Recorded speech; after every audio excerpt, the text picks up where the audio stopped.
What's up, guys? We are at the 8th Lit Podcast, Last Inning Touchdown. I'm here with my boy Logan, where we discuss baseball, football, Overwatch League.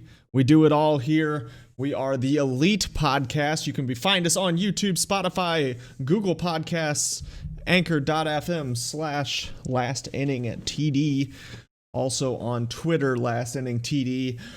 What's up, Logan? How you doing tonight? You know, I'm doing good, man. Doing good. That's what I like to hear. I'm fully recovered from COVID, man. Fully recovered. Hey, no, I don't think any of our viewers or listeners got it, so through you, so you're good. That's probably true, yeah. They were able to social distance away from you. No problem. I got a little bit of a mess behind me, so we did a little photo shoot with the daughter for her first Christmas in our basement down here, so there's some of the remnants laying on the floor behind me. So it's I have two dogs. You can see one of them's snout right there. It's his little snoot. Right there. Little snooter. All right. So, Major League Baseball. So I know right before we hit the live button, you did say it was a little bit of a slow time period right now for MLB. The Rangers signed Rafael Montero. Red Sox signed Hunter Renfroe. The Rangers signed David Dahl. And I guess the biggest of the signings would be the Mets signing James McCann. That's an interesting one because the Mets were really highly talked about as getting JT Realmuto, but it seems they've already pivoted and said we want a deal done now. And I don't know what JT Realmuto's asking for, but I mean, it seems like if you were going to get top dollar as Realmuto, the Mets were the ones who were going to give it to you. And now I wonder if he's going to be settling the rest of this offseason now. I have a massive expectation that man's going to settle for probably like $50 million less. Apparently he wants like $200 million. And that seems excessive for really any catcher. Do you think, and we've seen it a little bit more in these more recent years, do you think Realmuto bets on himself and takes a 1-year deal? And then plays his little heart out and then tries again next year, hoping that this is a full season and the market's a little bit more interesting? I'm going to say no, because if you're still going to sign for $120 million, like, you're still happy. I just think he wants something like $200 million, and I would not ever in my life risk. Like, yes, I could make an extra like $40 million, but will I ever really need that extra $40 million? Probably not. So I don't know. I think it would just be smart to take the money. I'm always the guy who says it's smart to take the money. Well, see, it's also interesting because I know, like, in major leagues, I mean, you could realistically argue that most of them, once they get in the millions of dollars, like, the difference in money really doesn't matter. But what's interesting though is I would imagine that there's kind of a status thing. You know, I mean, I can't imagine. There's no way Realmuto signs for less than, you know, James McCann did. Like, there's no way he's going to settle that far. But I also tend to agree with you. I think that it's smart to take the money because in a position like catcher, you know, what if something happens next year and he can't play catcher for 3/4 of the year, and then all of a sudden it's like, well, is he really a catcher anymore going into the offseason? And then that really hurts your value because it's like, yeah, JT Realmuto's a stud, but if you play JT Realmuto at first base now, his stats aren't as interesting. Like, he's still good, but he's not, you know, top 3. He's not top 3 at his position anymore, you know? And then, and then he'd be 30. So then if you miss let's say, like, you're right, he did, like, let's say he gets hurt in spring training, misses a full year, he's going to be 30. So, like, you have, like, those, you just have the bad numbers, you know, in line. And I understand, like you said, going to the millions is whatever, but, you know, once you, and like, it's all about status. But my thing is like, if you can hit like a certain number in life, especially as a player, where you can hit like, you know, $30 or $40 million earned, just total through a career. I mean, you set up like every generation you can think of, and anyone can really have whatever they want. Like, you make $1 million playing baseball, like, yeah, you're set for a little bit, but I can tell you, we're all going to spend. Most people in life are going to spend a lot of money, and it's going to be closer to $1 million than people think. Because I think it's a lot closer to $1 million than people think. I agree. I mean, after like 10 years, as a family, you easily would spend $1 million. Exactly. But I do think I think the big key to a lot of professional athletes in general, a wise man being my father always tells me, it's never about how much you make, it's about how much you spend. And I think there's a lot of athletes that do find themselves in trouble, that they're really living the lifestyle, and then when their sport disappears from them, all of a sudden got a lot of people wanting their money still. You're seeing a lot less and less of those stories though now that it's becoming more prominent for these young guys to hire financial advisors really young and stuff like Right, that. Like, right. It's kind of a given now. Like, and I like think that's a lot what of times, you do. Like, a lot of that's times what now, you instead do. of just having an agent, you got a whole team. Like, you got a whole team Yeah. of people saying you're going to be set for life because we're going to do this stuff for you. Yeah, we're gonna do this, and this, and we're not gonna fuck it up, mess it up. Sorry. So, unrelated to off season, kind of a big news in baseball world today was that the Negro Leagues has officially been added to the record books as official records, as if it's Major League Baseball. Mm-hmm. So I think that's it's interesting. I mean, it's always been, we're younger guys comparatively speaking, not super young anymore, but we're still less than 30. But we grew up, you always knew like, oh yeah, the Negro Leagues had really good players, but they, it didn't really count because they weren't in the major leagues. Like, that was kind of always that mindset of, well, you never really know how good they were because they weren't in the major leagues. And there's always been the people that have argued, well, the Negro Leagues might have been better than the major leagues. It just wasn't as, well documented and things like that. But so I think this is a big step. I mean, it's going to change the perception of how, moving forward. You're going to have these generations right now that kind of know both sides, like before and after they were added, but you're eventually going to get to where there's kids that when they look at baseball history, like, for them it's gonna both gonna be there at all times. Like, they're gonna compare stats and historical events of both sides all the time, not realizing there was really a time when we didn't look at them as equal. It's pretty cool. I think it's interesting. And then I see all these social media debates as well about now who is the best hitter of all time, and Ted Williams isn't the most recent person to hit 400 anymore, and there's a whole bunch of things that have kind of changed, and I'm definitely for it. I think that I definitely think that it makes it more interesting, because it's like, look at all the players that when they were allowed in society to come play Major League Baseball, jumped into the sport and were top tier talent. And it's like, man, you've got years and years and years of that, those stats and that history not being recorded as official just because they weren't a part of Major League Baseball at the time. I think it's a cool step, and I think it's definitely really good for the sport. Yeah, I'm all for it. I mean, just like you said, it's like you never really know who the best players were when you were separating the leagues, right?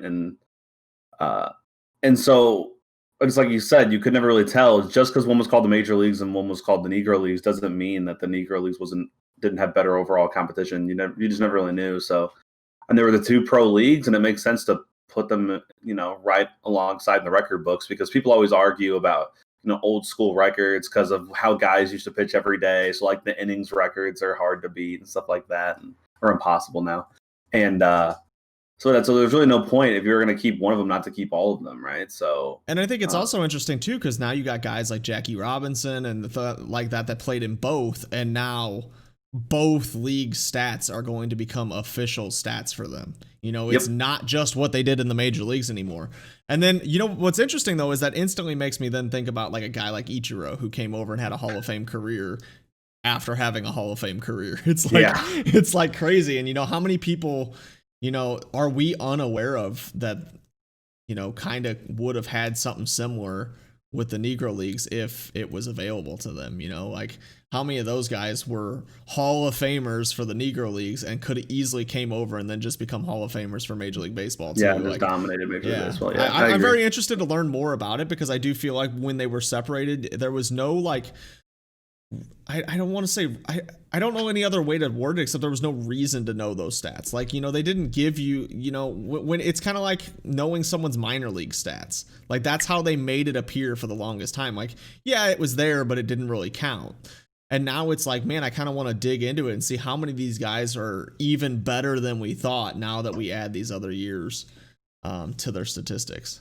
I'm really bad. I'm a really bad historian when it comes to baseball. Like I definitely know, obviously the big stats and stuff like that, but Right. so I'm definitely the wrong guy about that anyway, because I'm not really the biggest historian. I'm more of the now.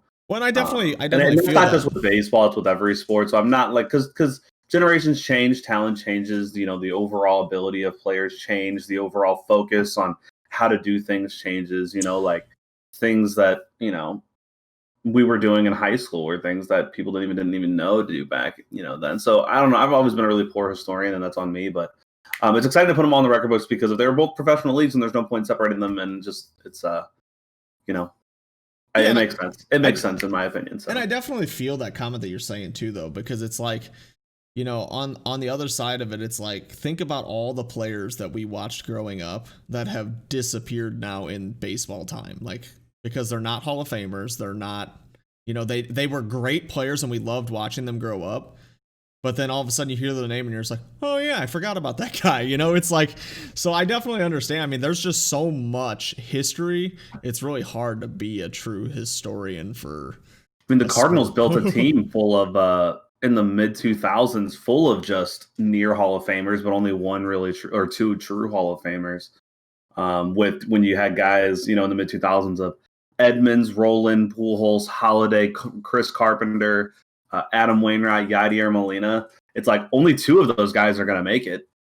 But it's like those guys were huge. Those guys were huge for Exactly, us like growing up. everybody playing baseball or who watched baseball knew the 2, 3, 4 of the Cardinals of Edmonds, Pujols, and Roland in the mid 2000s. They're the scariest. Which is crazy 2, 3, because 4. that doesn't even count like Renteria, who was a huge name here. Oh yeah, I mean, guys like that. I mean, it's just interesting that those players Fernando just Vina. yeah, they just disappear in baseball time. They're gone, Yeah. and Yeah, we'll remember really them. solid. We'll Player. remember them for a little while, and eventually you're gonna forget about them, and then you'll hear their I'll name remember randomly. them. You'll I'll hear their remember them name because of randomly, and you're like, oh yeah, those guys. I'll remember them because the Cardinals Hall of Fame has now become Right. a thing because they didn't have it for so long, and now they do. So they have votes for recently retired players and players of the deep past, and And I think the uh, Cardinals do a really good job with that too, because I know that their the red jacket. organization they make a big deal out of it, but they also do an awesome job of keeping those guys around.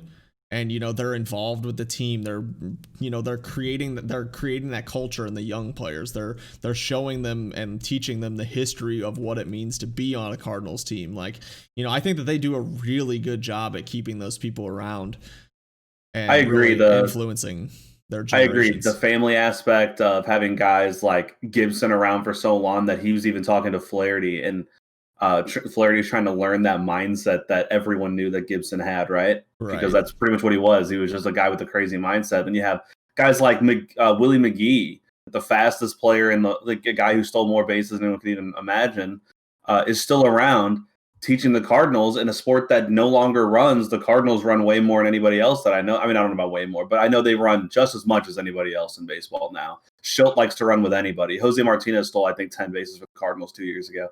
And they just run like crazy. And then Jose Oquendo's been, with the organization forever. I mean, they've just had, the guys that, were players stay around to coach and teach these guys. And it's just a nice, seems like really family Well, it's aspect they interesting. got It going is on. interesting that So. you mentioned the Jose Martinez stolen bases thing. It reminds me, like Pujols was not fast, but if you look at his stats, he always sneakily stole like 10 bases in his like every year That's he was different, stealing. though. But I mean, it was still there though. Like the Cardinals have Yeah. always, except really the Matheny era, they've always been an aggressive, smart base running team. Well, And Pujols then was known and still is, even though he's way older now, but so it's not as prevalent. But they did like a thing a couple of years ago, and like who's like the best slow base runner, and like half the league said Pujols right. because just because he's one of those guys that people forget about. He's sneaky, and it's really all about your jumps. I mean, anybody can steal a base if you get a good jump. That's just Right. how jumps are massive. Obviously, in the pros, everything means everything because the guy trying to throw you out is the best in the world. Right. But jumps are really all it is. And like I said, like in the pros, obviously everything matters. But even when you're younger, you learn like like if you get that quick first step, especially with young catchers who are just terrible at the sport when you're in like high school and college stuff like that, they can't handle people that have quick first steps, and that's why guys like Trey Turner stole 55 bases, which was more than like every team besides 2 in his college years. Right.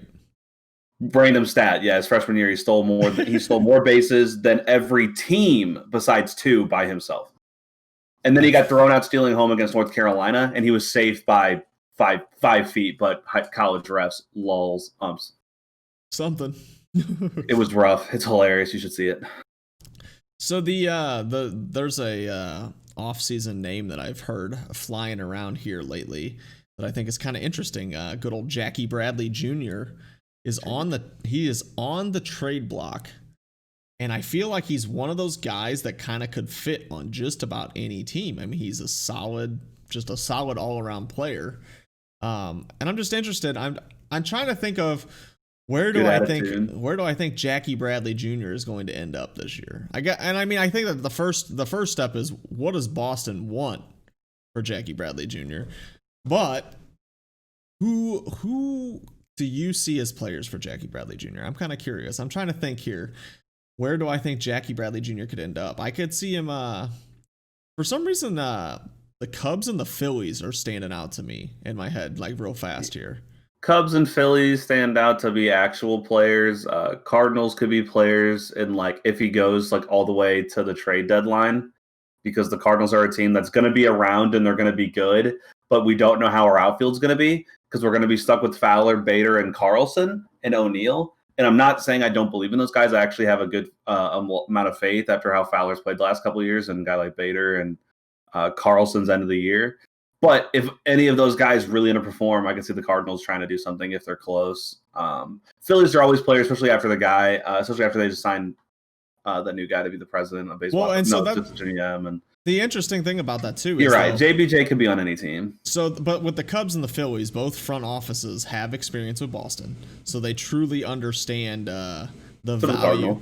They understand the value of Jackie Bradley, though, is what I'm getting at here. Is they've been there recently, so they probably like the guy to begin with, and I think that both teams are gonna need, something filled there. I would imagine that the Phillies didn't sell, and now we're both blanking on that guy's name.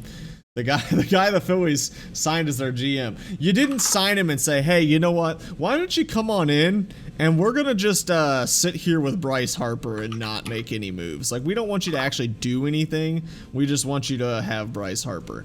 I think that he's going to want to make some moves, and I think that he's going to know exactly what it takes to get Jackie Bradley Jr. The question will be, is he willing to give it up? I wouldn't be surprised as well over there in the Cubs. They're losing Schwarber. Dombrowski. Yes. And they've got some shaky question marks all over the place. So a solid player like Jackie Bradley Jr. wouldn't surprise me. He'd also be actually probably better for the team than Schwarber. Put him next to put Hayward in right and him in center. Like that's. And it seems like lately the Cubs have enough people batting 200 and not fielding their positions, so they definitely could use a kind of professional baseball player there. You're right. Jack Bradley Jr. is a guy that you can just picture in a uniform. You put him in Oakland, you put him at wherever, you could see him being he's just a contributor for any team. And regardless of that team, he's a guy who needs to be in the postseason. Just because he's built for it. He's built to steal a base. He's built to throw a guy out at home. He's built for it. So absolutely, like that just seems like he might not be the best baseball player, but he's one of those guys that just seems like he's built for that postseason run. That he's going to be the guy to make a game-changing play in like a game 7 or something, and then you go from there. Like that just seems who Jackie Bradley Jr. is because of his skill set. Doesn't mean obviously it will, but. Yeah, guys with like those big skill sets. So it's also interesting with mentioning Jackie Bradley Jr. possibly to the Phillies. All of my other off-season rumors, conversations have to do with the NL East as well. And the more I hear about this, the more it actually makes me okay with the Marlins kind of waiting while their players develop.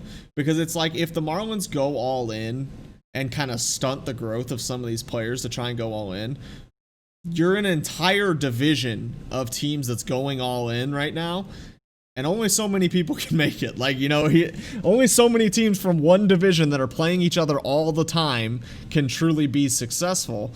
And so it's almost, you kind of like, it makes me okay with kind of sitting back, let your guys develop, give it a couple years. Maybe these teams are going to, because in baseball, there is a lot of this, we're going to buy a team and then a couple years later have to sell the team because we're not very good. And, so I'm okay with the Marlins kind of sitting back, not doing much, because the other things I'm hearing, there's a lot of talks that George Springer will be a Met. A lot of conversation around George Springer being a Met. And now the most recent rumor I'm hearing about the Mets is that the Mets could be the quiet suitor for an Arenado trade. So that's another interesting one. If the Mets could pull off Springer and Arenado, I mean, if you're DeGrom, you're sitting there going, maybe I won't keep losing 1-0 games. You got to think, he's like sitting there like, man, I could have a sub-2 ERA and a winning record. If I'm him, I am contacting the front office saying whatever it takes right here. I need these guys. I know we're not 100% buyers on what Arenado is going to be outside of Colorado, but I mean, if you're going all in, that's a guy I don't mind having. I don't mind taking that chance. Yeah, Arenado's the guy. It would be weird to see Arenado go from the NL West and Coors Field to the NL East, which has big and small ballparks, but he'd be playing 81 at like the biggest stadium in the world, right? And that would be pretty crazy to see him play in New York for the Mets, because it would really give him a chance to quiet all the haters saying that he's a Coors Field only kind of guy. If he could come through and be successful in New York in front of the spotlight, then it's kind of like, okay, well, he didn't need Coors Field. Yeah, it may have helped him some, because you can't deny that Coors Field is a hitter's park, but yeah, I mean, some people basically are making it seem like he's one of those guys that if he left, he'd be terrible. And I think, unfortunately for him, too, I think, unfortunately for Arenado, he's at that stage in his career, too, where his numbers are going to decline anyways. And so if he leaves Colorado, everyone's going to be like, oh, Colorado's the only reason. And look at how bad he's getting. It's like, well, dude, he's also getting older. Like, But one thing that Arenado's got to think about is he has to leave Coors Field. If he ever wants to win. Yes, but if he wants to be in the Hall of Fame.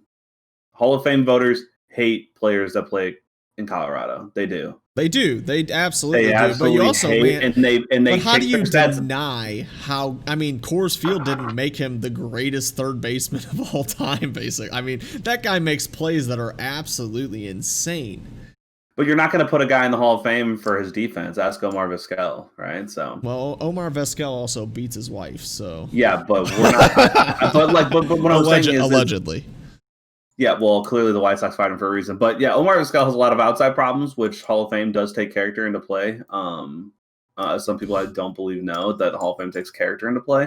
Obviously, no matter how good you are, like, you're still going to get in if you're good enough, even if your character is bad.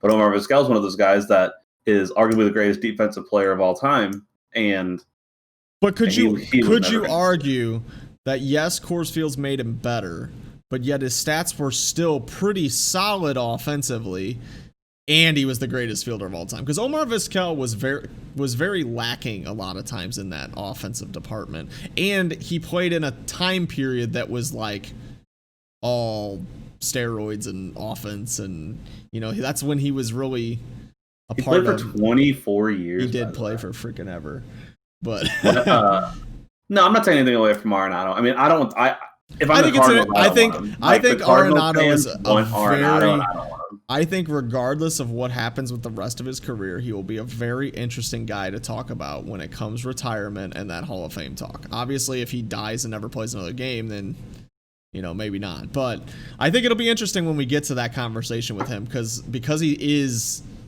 arguably the greatest third baseman of all time. So then how much defensively? So you keep stating that, but he means defensively, not third baseman, defensive third baseman. And so then, how much are we going to take away his offense due to Coors Field?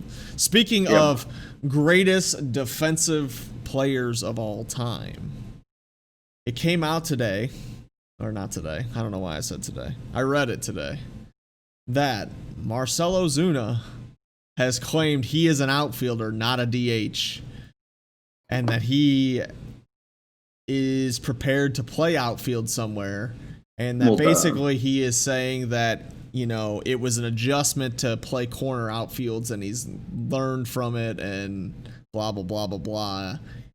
He's saying he's an everyday left fielder. He'll be okay out there. And I'm hearing the Nationals are interested.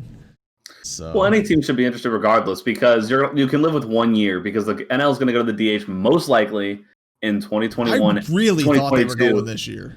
Anyway, so regardless of what you're going to have, you're only going to have 1 year. You said all 4 teams in the NL East are diving right in. I think there's 3 teams that are diving right in. I think the Nationals are still trying to feel the market and feel everything like. But I think want to make a play. But we know we have some good pitching in Juan Soto and Trey Turner, but how big of a splash do we really want to make? I think the Nationals already kind of made their. They have a World Series team that's only a year removed. You got to think that they're still ready to win. To be fair, they lost their by far best player. Well, they did. Now Juan Soto has jumped into the superstar category that he wasn't there yet. But Rendon was obviously a freak. Right. And he was last year. I just think that it's hard to say that they're, last year I think was a fluke for them. And I think they played a lot better at the end of the season. It was just, the season was over. Well, get this straight. If the Nationals in 2019 would have played this year, they were 19-31, 50 games deep in 2019. Right. They were like arguably the worst team in baseball, and everyone was saying sell, sell, sell, and everyone in St. Louis was saying, all right, Cardinals buy all their players, which the Cardinals just don't do anything. And then all of a sudden they were like, we're going to fire our pitching coach and then win a World Series. So. Yeah, I just think it's hard to say that the Nationals so aren't hard to judge. It's hard to honestly, it's hard to say that the Phillies are all in and the Nationals aren't. To me, the Nationals are closer to being a playoff team than the Phillies are. Yeah, but and then I think the Phillies are making moves to try and still be good because you signed that big contract with Bryce Harper. You're not going to just say, you know what, whatever, we'll just let it ride now. Like you don't do that. Yeah. It's kind of like the Angels with that Angels. I'm going to go over here. You're even the agreeer on the 60-game season. It was it's like impossible to do it because you were like. You said that you didn't even believe your Marlins were going to be a playoff team if they played a full season because they were going to tucker out, which I think a lot of people agree with because they were so young. But I think that was a good experience last year. And that's what baseball history Phillies, tells you. You just don't even know. We just don't even know what the Phillies are. They say they're going to be all in, and I wouldn't say they're not all in yet because they have spent a lot of money. But they can easily go out and just sign one more guy or just 2 more guys, and I'd consider them fully all in because they are spending just so much on one guy. Right. I don't know that necessarily right now their financials say, we're all in because they do only have the one guy. But I think the mindset there in Philadelphia is we want to win now. It's a we're winning now mindset. It isn't we're developing players. It's not we're rebuilding. It's we want to win now. They just may not be making the huge splash. And I think that 4 of the 5 teams have that mindset of we're ready to win now. The Marlins are, they're on the cuffs. They're saying, we want to win now. But we want to develop these guys that we got too. We don't want to clog up. We don't want to sign a 29-year-old to a 3-year deal and then all of a sudden our 23-year-old in the minor leagues never gets a chance to play. And next thing you know, he's 26 when he finally gets up, and it's that they're not trying to do that. They're trying to see what they truly have in a full season and then make a move, which I'm not against. I think that the Marlins will be bigger players come the deadline if they're successful. If their team is successful, then the deadline shows up, then they might say, okay, we do have the pieces to win now. We've shown it this far into the season. We showed it last year. But I think that right now they're probably in the same mindset as we are is, we did it during 60 games, but could we maintain it? And they're going to want to see it happen before they, go all in. They don't want to go all in and spend all this money like they did when they made the wonky changes and signed every free agent, Jose Reyes, freaking, everybody they signed. And then next thing you know, the whole team flops and it didn't work out. They want to see what they've got first and then make their play. I'm really intrigued by Oakland. Oakland lost a lot of important pieces. And are they going to sign these guys back? Or are they going Oakland is always an interesting yet not interesting team. Because Tommy La Stella is a free agent after they traded him to Anaheim.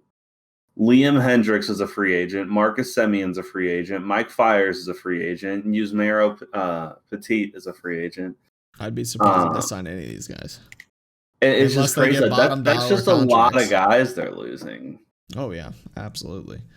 I think isn't Seattle using a 6-man rotation this year?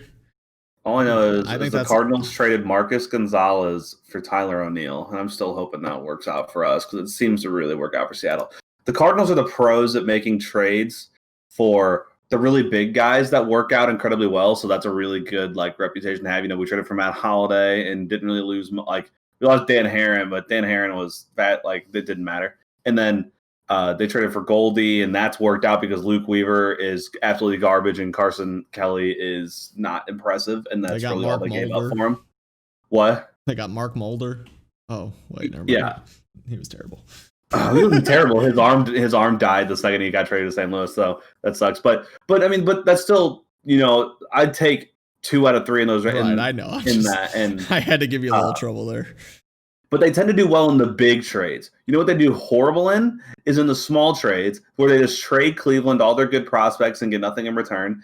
Or we trade a guy like a guy who made his MLB debut at 20 for St. Louis and Gonzalez. Trade him to Seattle. He becomes the ace of Seattle. Led the MLB in wins last year, I think. Tied for 1st and 8th in Seattle. I liked him a lot. And we traded him for Tyler O'Neill, who's older, but he was their top prospect. Now, overall. Marco Gonzalez was one of those guys that struggled with injuries with the Cardinals. He wasn't really living up to any kind of. Well, that was the thing is he came out in his rookie year in like 2015 and pitched incredibly well, and then walked into a postseason and they put him in high leverage situations in a postseason against his arch rival Cubs, and he pitched really well. And then we traded him, and then he had an injury riddled 21-year-old season where he didn't even touch the pros, and then we traded him that offseason. And it's like, I'm confused what we're trying to do here with him because it's a lefty. I mean, he might be overrated, but Tyler O'Neill just batted 170. He won a Gold Glove, but he just batted 170. It makes me wonder. It just sucks to see that happen. That's why I'm really fearful trading Nolan Gorman for Nolan Arenado. It just scares me. It makes me wonder if the Cardinals at the time saw something with Marco Gonzalez's injury that made him almost like when the Chargers traded Drew Brees. You know, they kind of looked at that injury and they said, you know, I don't even know if he's going to ever bounce back from this. You know, what can we get for him kind of deal, you know? Oh, we got a top 5 pick. Right. Well, I'm saying, you know, what can we do with him though? You know, like it's kind of one of those. It's one of those. I'm not trading the trade. Yeah, not the trade exactly, but I mean, you went and got a guy that the Cardinals at the time liked, and you know, you traded a guy who was good for you, but spent an entire year hurt with an issue that tends to linger with pitchers. I mean, once your shoulder and stuff gets messed up, it very rarely ever goes back to normal. I mean, the shoulder's nuts. I mean, it's like, you know, nothing in your shoulder ever works again if you mess it up too bad. Just as the Cardinals have been the king of trading. I think both of us can speak to that in our livelihood. Dude, my freaking arm. But it just sucks because the Cardinals have been. I mean, the Cardinals. But so wouldn't you say that the Arenado trade, though, would work out well for the Cardinals because Arenado is the big name and they usually do well in that trade? Which you could argue then is why the Cardinals haven't pulled the trigger on that trade, is because maybe this one wasn't going to work out because, you know, it is what it is. The Cardinals and Rockies, at this point, there's no way in hell they were ever going to make the trade. The Cardinals had the pieces to make the trade, and they've just decided not to do it. I have no faith that Nolan Arenado is going to walk into St. Louis and be even a factor offensively. I think he is not going to be anything impressive at all offensively in St. Louis. So I've been pretty much since day one a pretty big hater on the Nolan Arenado. The only time I really wanted on Nolan Arenado is when it was like the deal was going to be made like 5 years ago. Yeah, or 4 years ago. That's when I was right before the contract was signed, when the Cardinals were debating whether or not they wanted to take the risk of if he'd stay or not. That was when the deal made the most sense. That's when I was like, do it now, and we'll figure it out, and then we can see if he can hit in St. Louis and hit in a lineup that's doesn't have as much offensive power or just overall protection as the Rockies. And that's when I wanted him. Now I don't want him at all. I have zero faith that Nolan Arenado will walk into St. Louis and be good. He will walk in to be the best third baseman in the MLB still defensively. I mean, I just don't think, and I think he'll be good. He just won't be worth $27 million a year, whatever he's making, you know? Right. And I mean, we already have one player who's doing that. I mean, we have Goldie who's doing that, who cool, he hit 300, but I'm not paying you to hit, $26 million a year to hit 6 home runs. Okay. That's not okay. Right. In my opinion, like, okay, well, It was only 2 months. Well, he could have got. I mean, we're a playoff baseball team, and look, I mean, I understand that the Russian lineup was so bad, and that's why. So, like, I still love Goldie, and I have all the faith that he'll be solid, especially with a guy like Carlson, hopefully being in the lineup and being good. But a guy like Goldie last year didn't have to do didn't even have the chance to do anything because they walked him. If you I know you probably didn't pay attention as much as I did, as I'm a Cardinals fan, but that guy had a 500 on base into September. Well, and I think that's where the because Cardinals they didn't pitch to him; they just walked him. I mean, to me, Goldschmidt is now playing the exact role that they asked Ozuna to play. Is this, I'm going to make you the entire heart of our order is you, and you're either going to walk or swing at junk. Now, Goldie is a little bit better at taking the walk, where Ozuna was like, all right, I'm swinging away. Like, I'm going to hit my 30 home runs this year. I don't care what I have to do it.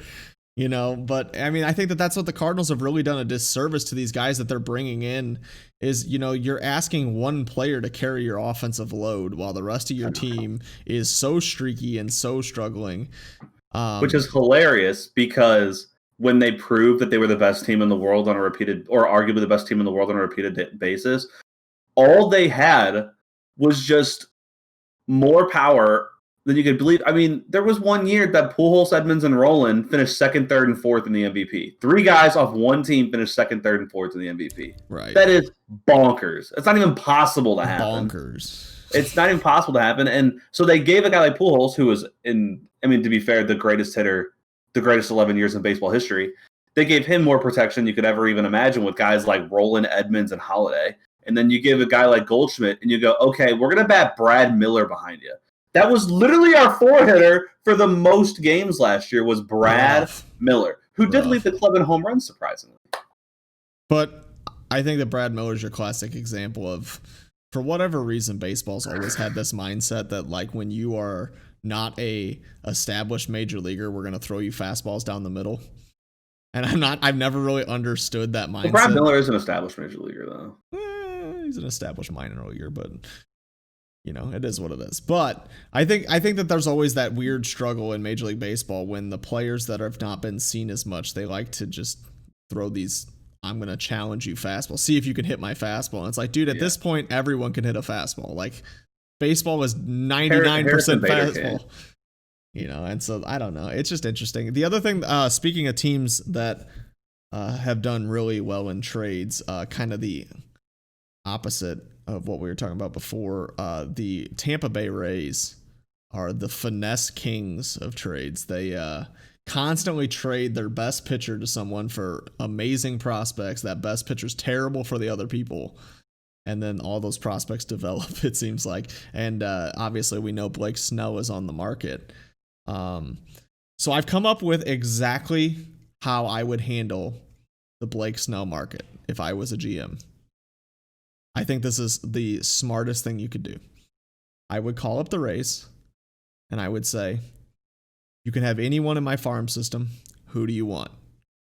As soon as they answer it, I hang up the phone and I go right to those players and sign them.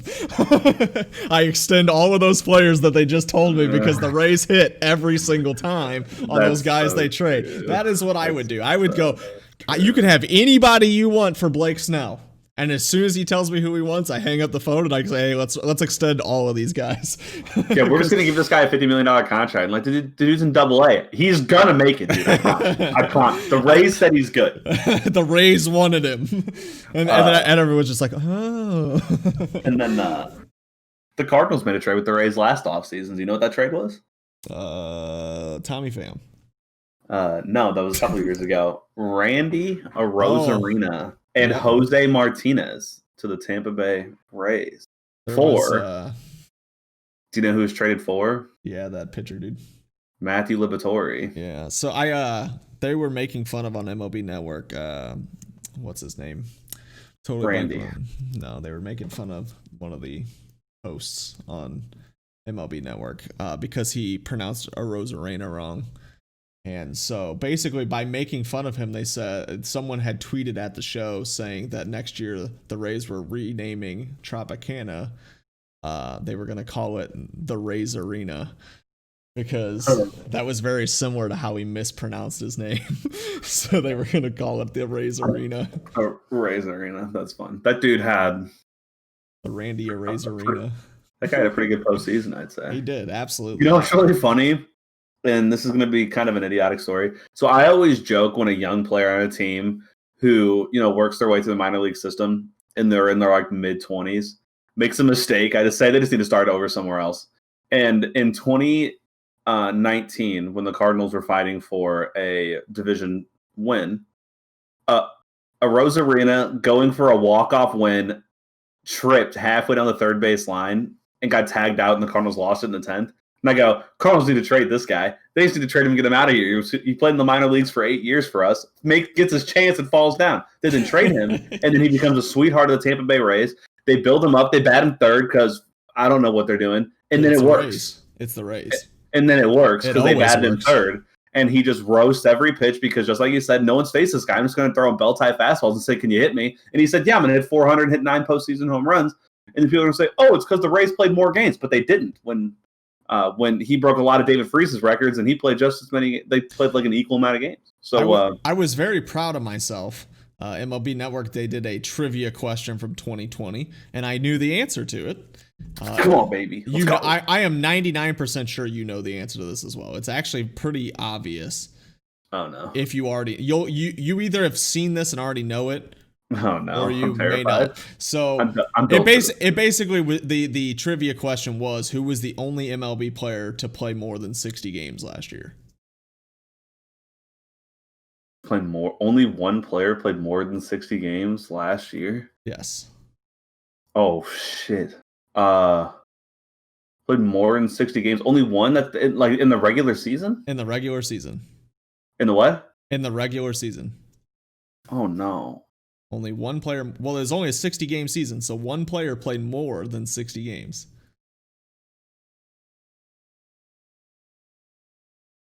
Oh no, I don't know this answer. It's not Randy Rosarina. It is not Randy the Rosarina. I know. That was like obviously what we were talking about, but it had to be someone who got traded on like an off day. Obviously, that's what it was because he had to play for 2 teams because they only played 60. Mm-hmm. Definitely couldn't have been a guy who got traded to the Cardinals because the Cardinals only played 58 games. Dude, I got nothing. I mean, Starling Marte. He was traded to the Marlins. The Marlins had a whole bunch of doubleheader games late in the season, so he ended up playing 61 games this year. Yeah, that's right. And then getting hurt and not playing in the playoffs. Oh, you hate to see it, but I'm excited for that guy. I like Starling Marte and all his PED use. He can use more of them and just not get caught for all I care. Did you happen to see? I saw this on Twitter the other day that Aubrey Huff basically low-key admitted he used steroids. And never got Aubrey Huff is a psychopath, and anyone who follows him on Twitter for real because they believe what he says is an idiot. I don't follow him. I saw someone screenshot it and then say, so basically he said that I think he said something along the lines of we should just put testosterone in all of our vaccines in all our vaccines to make everyone stronger. And basically, he basically said that he got away with it his entire career. So that guy might be the biggest idiot on Twitter, which is a hell of a competition. I do wonder if a guy like him is one of those guys that like really didn't do much in the major leagues because he really only had a couple like decent seasons, and he like can't get out of this idea that he hasn't been in the limelight long enough. So he's like, I'm just gonna be a complete D-bag on Twitter so people pay attention to me and I can have my time to shine again. I don't want to give it Aubrey Huff any more than what I just said. That guy is a total idiot. That sounds perfectly fine with me as we end the baseball segment here on the Last Inning Touchdown. So here we are getting started on the NFL here at the Lit Podcast Last Inning Touchdown on Spotify, YouTube, Google Podcasts, and other podcasting services through Anchor.fm. Find us on Twitter, Last Inning TD. NFL, Logan, NFL. Some interesting stuff this week. Watched a little football this week. I'm really bad about not actually watching very often. See, here's the thing is, and I think you know this already, but a lot of people, I'm not actually really that big of a football fan. I really don't like football that much, but I love fantasy football. Like fantasy football is my favorite fantasy. So I follow football because I enjoy fantasy football so much. Does Aaron dress up as fantasy football? You said it's your favorite fantasy, so I didn't know if she just like put a board on. Yeah, usually I'm like laying in bed, like, you know, relaxing. I got the game on, and all of a sudden here she comes, and she's dressed as ESPN app. You know, got the scoreboard, scoreboard on. It's me winning. It's me winning, of course. You know, she comes out with a championship trophy, and good Lord, the great Ricky Bobby said, "I'm as hard as a diamond in an ice storm." That's how I'm feeling. That's how I'm feeling in that situation. Let me tell you. But I think the big the big thing from this week had to be that Cleveland and Baltimore game. I mean, that game was nuts to begin with, absolutely insane. But Lamar Jackson did the MVP type thing, despite the fact that his season's been terrible. He finally had a good fantasy week this week. He finally performed in a very Lamar Jackson way, where he had like 129 yards and a touchdown. But he ran for 2 touchdowns and had like 100 yards on the ground. So, you know, so when you add all that up, it turns into a great fantasy week. So, because, you know, mobile quarterbacks. That's a good fantasy week, period. Right. And that's so it doesn't even count him throwing the ball. Lamar Jackson comes out in this game and they're down by, you know, whatever they're down by. And Lamar Jackson is off the field hurt. You know, you don't know what's wrong with him. He's been taken off the field. He goes back to the locker room. Well, McFlurry's out on the field. Trace McSorley. Where do you go to college? I have no idea. I don't even Penn State. I'm going to say that. I'm going to ask you those questions like 1,000 times over the course of this podcast because I know you're never going to know the answer. I'm going to be honest with you. We'll be on episode like 216, and you're going to be like, where did Trace McFarley go? Not Trace McFarley. I'm just going to say, I'll just be like a common guy. I'll be like, where'd Deshaun Watson go to school? Still don't know. It's Clemson. I don't watch college football at all. I watch more college football in the NFL. But anyway, so he comes, Trace McFlurry comes out, and he is running this read option play, and he goes to cut back and just falls to the ground. And so part of me is like, is the guy hurt and in a lot of pain, or is he so embarrassed that he just screwed up on 3rd down on this option play and possibly lost the game for his team? I'm acting hurt here too because I may have just lost the game for my team. All of a sudden they clip to the tunnel, and here comes Lamar Jackson running down the tunnel out onto the field. Next play, he fakes the run, Hollywood Brown, and touchdown. They take the lead, and then the internet does its job. The memes attack Lamar Jackson like crazy because it comes out that Lamar Jackson was in the locker room for cramps. Yes. So now everyone is saying that Lamar Jackson was in the locker room taking a poop, and then he came running out after his poop to win the game. Well, the joke wasn't because he was pooping. Did you see the video of him running into the locker room? I did not know. So there's the reason why I turned it on right after, right as McMuffin rips out his ACL or whatever he did. Knee sprain, but no, No, the reason why everyone was saying he had to poop was because of the way he was running to the locker room. He was running really cautiously with like small steps. So then the one guy tweeted just saying, "I know that type of run," and it's true. It's the only thing better than the internet and all its memes about Lamar Jackson having to poop is the fact that RG3 was sitting there all night retweeting him. RG3 is the one sitting there retweeting all these Lamar Jackson poop memes. And Lamar Jackson obviously comes out and said, I didn't have to poop, dude. Like, you know, it is what it is. But I mean, regardless, doesn't matter. It was sometimes that happens. Watching it live though, it was a cool moment. Like it was a real, and then of course Cleveland comes right back and scores 2, and you're just like, holy cow, dude, this game is nuts. It was a lot of fun to watch, though. I turned it on right when it got interesting. For sure, it was interesting the whole game, though. But yeah, I watched a little bit of that game. Honestly, I didn't really watch too much. I was busy on Monday, but it's good when nationally televised games are good games. Which it hasn't been much this year. Just like last year when the Rams played the Chiefs on Monday, right? And it was like that 103-point war that those two teams had. They were supposed to be in Mexico, and Mexico's field was so bad that the NFL said, we're not going to travel down there. It's stupid. And then Mexico City lost out on all that like revenue and just partying that would have happened after 103, like a 53-50 freaking Rams win. That was nuts. I do. So that's kind of what that game reminded me of. And did you see what the over-under was? Not the over-under, the spread? I did not. The spread was -3, and the Browns safety on the last play of the game to lose by 5. I saw it mutilated bettors, dude. First of all, that play was painful to watch. That little lateral that turned into a safety was painful to watch. It always is. I saw someone tweet they lost their fantasy game by 1 point, and it was because the other team's defense was the Ravens, and they gained 2 points on that safety. That pain. Hurts, especially because for most people that was the first round of the playoffs, so they just got knocked out of the playoffs because the Browns did that stupid play. And my dad got knocked out of the playoffs because of not to the playoffs, lost his last game of the year by 2 points because of the Patriots defense dropping like 48 points against the Chargers. Oh yeah. So here's the thing that really sucks about that though. So I had the Ravens defense this week. I played them. They were before that safety. They were at -6 points. Yeah, because of the 43 they were getting torched.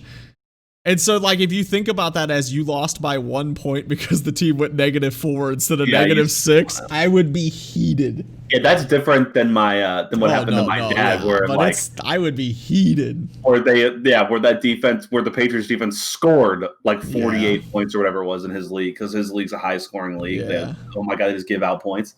But seriously, his quarterbacks will end up with like 65 points. They'll throw for like 303. I'm like, what the heck just happened here? Yeah, so this was not on purpose, but all of my notes are about quarterbacks this week, so I guess we're having a quarterback week. What about, you asked me last week if Drew Lock was going to do his thing and throw for 4 touchdowns or 0, and I said it was a 0 week, and he threw for 4? Yeah, it had been a while. I thought he was due. It seemed like he was due. That's what you said. You go, Logan, you brought out the stat. Do you think that Drew Lock is due? And I said, not this week. And then he apparently he was due because I picked Carolina. Oh, you didn't update. Are we going to update that? We will when we get there. We'll have our little conversation. So the other quarterback news, so there's other quarterbacks. So the Giants are currently sitting in playoff spot-ish. No. Ish. That's why I said ish. They're close. That doesn't mean... But what I'm saying is they, like at the start of the week, they were in the playoffs, and now they're not. And it comes out that they're playing Mr. Jones. Daniel Jones, Mr. Jones, is playing hurt, and he's playing like, well, even worse than Daniel Jones played before he was hurt. To be fair, he only played one. Like, he hasn't been back for multiple weeks. He's just been back. Yeah, but I think that's kind of what I'm getting at here is when you are in a playoff hunt, why are you playing your quarterback that's hurt? And their backup quarterback's Colt McCoy. But Colt McCoy helped them win a game that they had no business winning. Yeah, did you see? But that's what I'm getting at here is Colt McCoy played a decent enough game that they were in, and they had their chance in that game, and then they bring in Jones, who fumbled like 3 times. And he averages a fumble a game. He's brutal. And so it's like you brought in a guy that's hurt. He plays terrible, and now they're saying he's going to play next week too. It's like, are the Giants throwing? Like, they're feeding, dude. They're feeding Alts. I don't know. The Giants are just. I don't get it. I don't understand. I don't know. I just don't get it. It's hurts. Hurts. I don't know what happened, but I just clicked on the stats of the Giants game last week to see Daniel Jones' stats, and there was an outside linebacker for the Arizona Cardinals last week that had 5 sacks. 5 sacks. That dude just made millions of dollars in one game. His next contract, he's going to look how many sacks I got. They're like, oh, yeah, that's a lot for the year.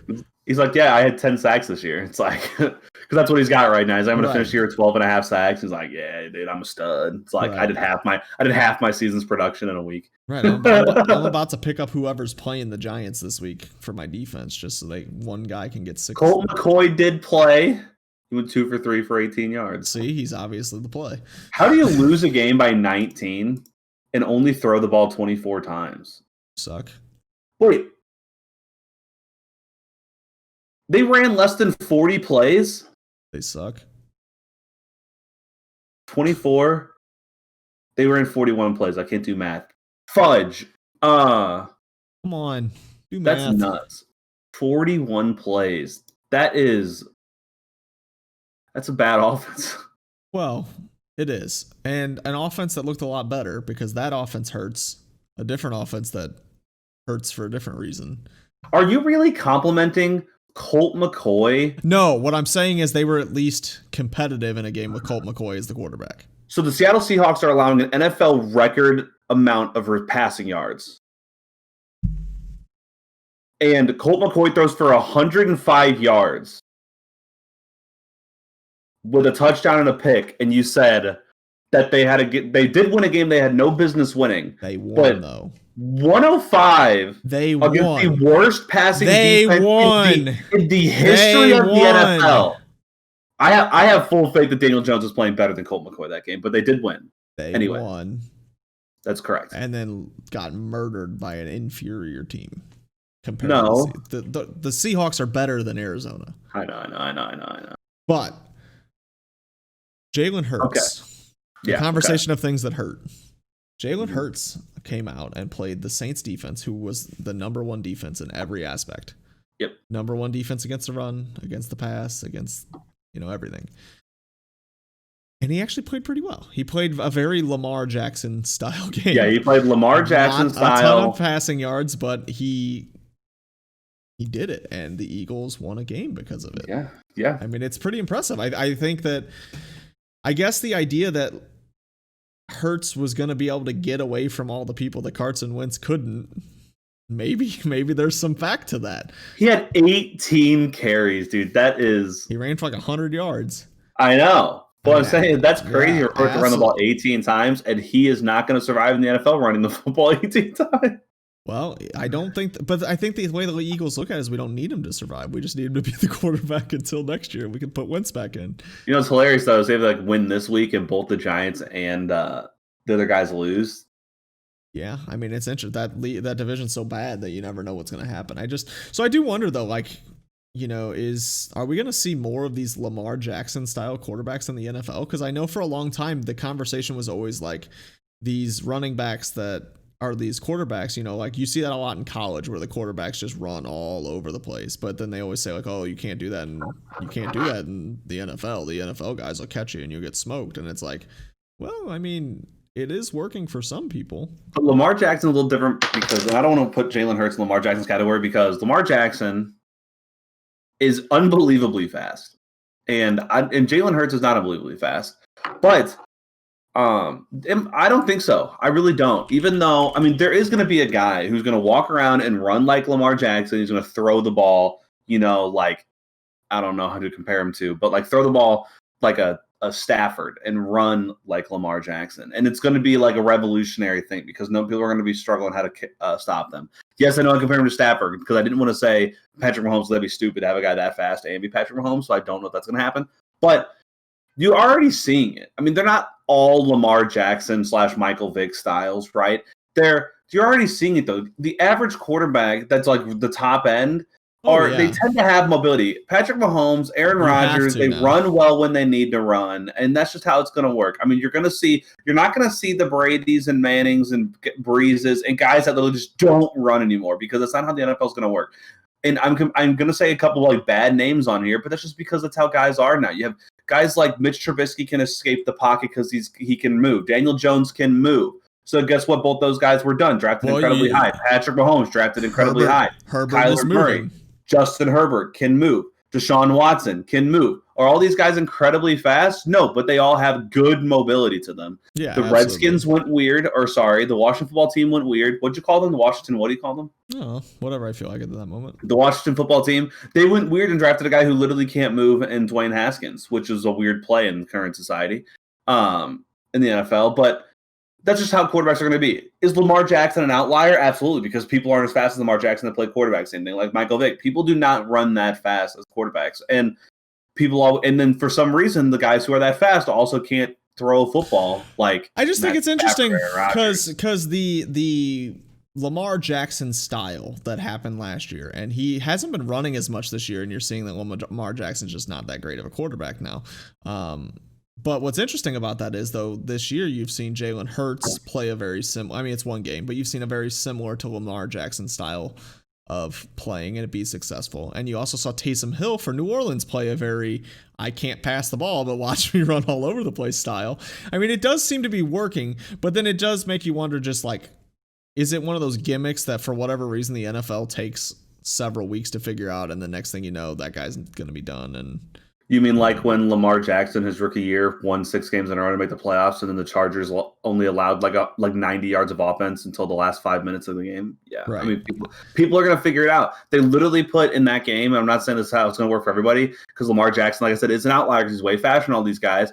Is in that game, they just said, okay, we're going to put a safety middle linebacker, and he's a quarterback spy the whole time. And Lamar Jackson, who was a very young rookie, a 21-year-old rookie, couldn't handle it. So I understand he's young, and I'm going to give him props for even going 6-0, making the playoffs, because he deserves it. But it's just teams are going to figure out how to stop guys that can run. And let's get this straight. If you can't pass, they're going to figure out how to stop you. That's the issue with guys like Patrick Mahomes and Aaron Rodgers. Because they can run when they need to, but they're also the greatest passers on earth. Absolutely. And passing is still the game. It's still a passing league. Rushing is going to win you games. Ask Tennessee. It's done a really good job for them having the best running back in the world on their team. And a guy like Christian McCaffrey for the Panthers, they're really feeling his rushing and receiving. And I think the thing that people don't realize that's so important about the rush is if you have a successful rush game, you're wasting time, dude. You are burning the game clock. Like your drive goes from 3 minutes to 8 minutes because you're able to run successfully on the other team. It's a really good style of offense? Keeping the ball out of Aaron Rodgers and Patrick Mahomes' hands. That's how you win games, right? And absolutely, running the ball well successfully is good because both those guys can score in 2 minutes, and it's like, it's whatever, it's another day at the park because they do it all the time. But And so rushing is a great style, and having a good rushing game stacks boxes and opens up the passing game for what Lamar Jackson did last year. I mean, people were so scared of the rush because Mark Ingram and I can't remember the backup's name, and then Lamar Jackson were just running over everybody, or running around everybody in Lamar Jackson's case, that they had to stack the box. And all of a sudden, the tight end leaks out on a vertical right up the seam, and all of a sudden there's 29 yards and it's just hard to beat. It's hard to stop. So, I mean, don't get me wrong, Lamar Jackson is an outlier, and you're going to – yes, you're going to see guys like Jalen Hurts play quarterback in the NFL because that's how the league's going to. I mean, the guys have to be mobile. They can't. You're not – Phillip Rivers in 2020 doesn't go in the first round. He doesn't. I think on kind of that same note, I watched a little bit of Miami's game. And it did look like they were starting to let Tua out of the box a little bit. I mean, they were still way too conservative. So, I don't know if you paid attention to that game, but Kansas City turned over the ball like 3 or 4 times, like right off the start of the game. Miami did not capitalize on this leg at all. That was like the game I watched the most. Yeah, because they were not taking any shots. They were not taking any attempts against the Chiefs. They were just like giving it back to them. But they did a little bit, later on in the game start making some shots. And he did look better. He did look quite a bit better than he did. But that's how Tua also plays football, and why it's going to take him a little longer, I think, to be for them to have extreme success. But it's also like he's fine. Tua's a guy who even in college just didn't turn the football over. He just doesn't do it.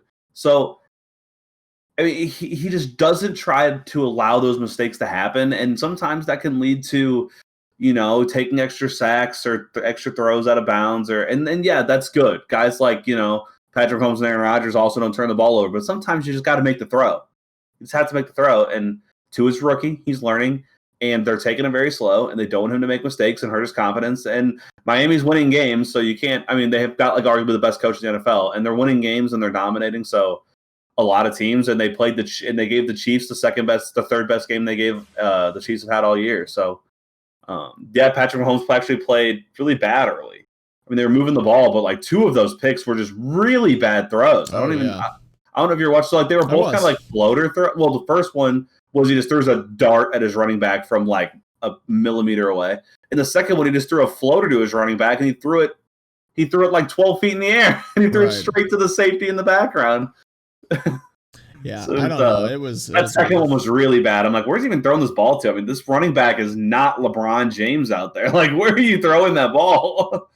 And the only reason why I'm laughing about it is because Patrick Mahomes just doesn't make mistakes, right? Well, it's funny because he threw like 2 interceptions all year before that, and then he threw 3. Yeah, in that game. So, Very interesting there. Yeah. The only other stat that I wrote down, and this directly involves... Is it Derrick Henry's 180 or 200 more yards? Because Jesus Christ. No, we all know Derrick Henry's a freak.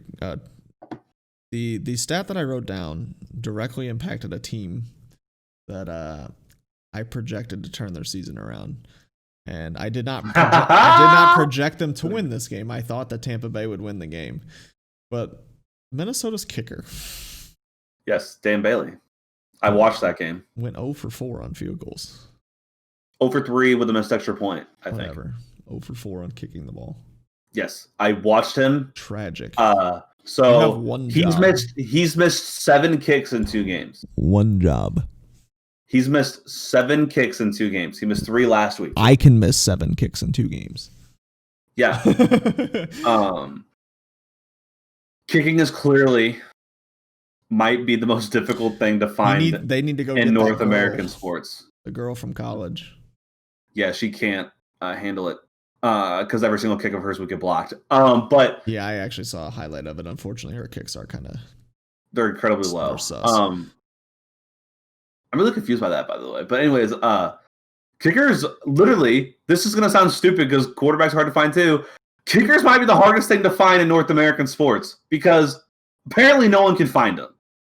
And you know what's hilarious to me is teams would rather draft these question marks than draft the kicker out of Georgia, Rodrigo Blankenship.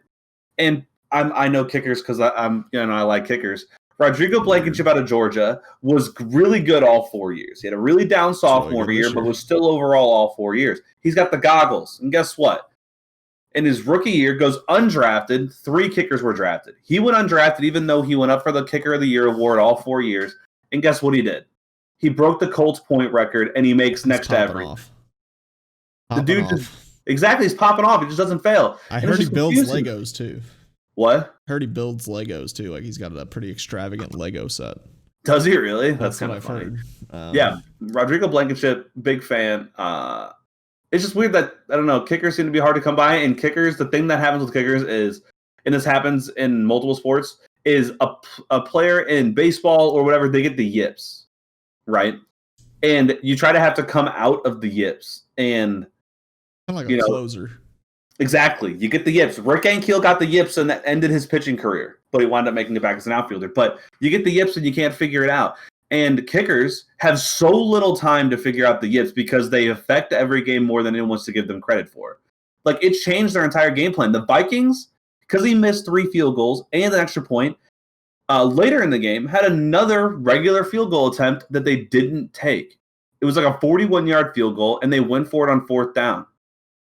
And they didn't make it. And they really didn't lose by much once either. Again, exactly. It's like if you get those back, is it a completely different game? They lost 10 points, which in the reality only turned to 9 points because they wound up making a 2-point conversion later to make up for the missed extra point. So he missed 9 points. But it also kills some momentum. But then they also didn't kick that other kick. So that really was 12 points. Only one of those kicks is really the fact that every time that your team should have scored points, you just gave it to them, and with good field position, exactly. Yeah, and really only one of those kicks, in my opinion, is a regularly missable kick. I mean, he did miss a 54-yarder, but he also missed like a 31, a 44, and then the other one was a 41. I mean, a 44 for the NFL is an easily makeable kick. A 30 is obviously incredibly makeable. The extra point's incredibly makeable. Yeah, I saw some guy on Snapchat doing it. What? So I saw some guy on Snapchat doing it. Well, yeah, it's pretty easy to do on Snapchat. I could walk out to friggin' Zoom Wall West right now and kick field goals and make a 40-yarder, but it doesn't mean I can do it in a game in front of thousands of people on national television with all the pressure. But Snapchat. That's what I'm saying is he's got the yips, and all of a sudden he's missed 7 kicks in 2 weeks, and he's going to be cut after this week when he misses 2 more. And it costs honestly, him I'm surprised he's not cut already. Honestly, well, Dan Bailey has an incredible track record, and that's why. I can guarantee that's why, because when he at one point was the highest percentage kicker in NFL history when it came to extra points and field goals. So now he's like 6th after like the last 2 weeks. But before that, he was 3rd. So he has this little extra give because he is one of the most accurate kickers of all time. But it also just cost them their season potentially because now they could easily miss the playoffs. And if they would have won that game, the Vikings held a lot of tiebreakers against very important teams, and all of a sudden they're right in the thick of making the playoffs, and now they're in huge trouble. So, and they have, I believe, a game against the Packers left, and they're in huge trouble now. And the only reason he hasn't been cut, I believe, is because the game against the Saints is because of that track record. Does that mean he's going to make any kicks? No, doesn't mean it at all. But Cody Parkey also tried to blow it for the. So luckily, I did not pick the Vikings last week. I did. You did not either. Oh, I didn't. We both took Tampa Bay. As I thought I took them, so that's good for me. You got 12 correct last week. 12 is a good number. 12 is a good number. 12-4. Okay. I got 14. Yeah, that's what I thought. So I am up 74-71. I'm up by 3. So you're up 3. And I have to tell you, it doesn't look good for you because it does look like this next week has a lot of obvious games, in my opinion. So it's going to be very difficult to cover some ground. Well, that's what happened last week. Is I had to try to cover some ground, and I picked a couple of games that I wasn't a big believer in. So there is a lot. It is kind of a funky schedule this week. Starting right off the bat with Thursday night football, the Chargers versus the Raiders. This is an interesting one because both teams' defenses aren't very good. But the Raiders have just looked god awful lately. Like they don't. And now Josh Jacobs is like playing with an ankle injury, and I don't know, man. The Raiders just. And you don't know if you should start him in fantasy. I'm not. No, I'm just not doing it. I'm just not. We're going hot hand and hoping for the best here. But yeah, I don't know. It's going to be. I think this is actually a toss up to me. I think that this is very much a toss up game. I think the Raiders played KC and everybody thought, wow, this team is really good. They hung right with KC, and then since then you're like, wow, this team is really bad. Like. The Raiders are really good at rivalry games, though. They've always been that. The Raiders do play very well against the Chargers, regardless of who's got the better team. So the question is, do you go Raiders or do you go Chargers? I got a feeling that you're going to be going. Chargers. But I am going with the team fighting for its life. I'm going with the Raiders. I kind of figured, and there's part of me that thinks the Raiders just own the Chargers. But do they? I'm all for it. I'm going LA Chargers in this matchup. I'm not 100% buying that I think that that's the winner, but I'm not 100% buying that I think mine's the winner. I'm only picking them because it's either they win or their season's over. Right. I think that I'm okay with this one though. And I've got some leeway, so I'll play it. And then the nice thing is I have Herbert on my fantasy team. And so I'll get to watch this game now because it's Thursday night, and I'll get to watch him perform in my first round of the playoff, our second round of the playoffs now, because we did win and move on. So now we got 2 Saturday games this week as well, which I can't watch. Yeah.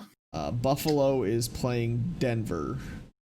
I mean, I feel like it's obvious. I pick Buffalo. But what's that? Well, hold on. Let me ask you. What did Drew Lock just do? Threw 4 touchdowns, so he's good for the rest of the season with none. So the season's over. Yeah, he's not throwing a touchdown for the rest of the season. I'm going Buffalo. Right. I mean, that stat has been holding true there. I mean, I was just a week off. I projected him to do it this week, but instead he did it last week.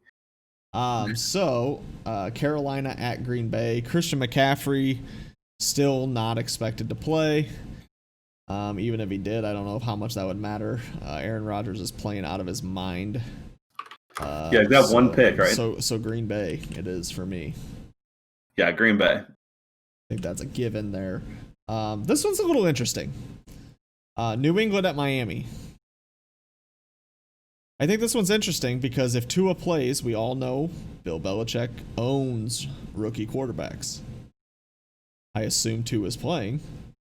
But I think Miami's the better team. This is a tough one to me. Yeah, I'm definitely. Wait, where'd you go? You went to Miami? Oh, I guess that's what I have first. Are you on Bing? I am not. I'm on CBS Sports. I was actually looking at something else and then just quick scheduled. This guy just doesn't understand. First of all, CBS Sports is like prime time for fantasy, so that's where I get a lot of my fantasy stuff. Rookie quarterbacks are 7-21 against Bill Belichick. Patriots are fighting for the playoff life if they even have one. The Dolphins are also kind of still fighting for a convincing spot in the playoffs. They can still fail to get one. The Patriots seems that they just can't figure out if they're good or bad this year because they'll beat teams. They'll just play really good football and dominate, or they'll play bad. It doesn't make any sense. The Dolphins and Patriots tend to play each other well, no matter how bad the Dolphins have been against Tom Brady the last friggin' 20 years. The Dolphins tend to just play the Patriots well. I'm going to go, even though the Patriots beat the Dolphins earlier this year, I'm going Dolphins. Perfect. I like that because I will go New England here. I'm okay with that pick, and it gives us a little variation. That's 2 now. You got the ability to make up 2 games now. Or lose 2 games. Or lose. Well, yeah, with that attitude. Here you go. You want to take a flyer here in the Seattle versus Washington game? Would you like to continue to back your gonna make the playoffs statement here? Seattle versus Washington. So Washington has won 7 of their last 8 against Seattle, which I know means absolutely nothing when it comes to current day games. This is going to be a game against a team that has a really good defense and a game against a team who pretty much has no defense. I don't know, dude. My big thing, and this is going to be the question mark, my big thing has been Washington not turning the football over, right? That's what I've said. Like I said, their defense was good enough that if Dwayne Haskins wasn't turning the ball over 1,000 times, they'd be okay. And Alex Smith took over and hasn't really turned the ball over that much, except for one game, which they lost that game.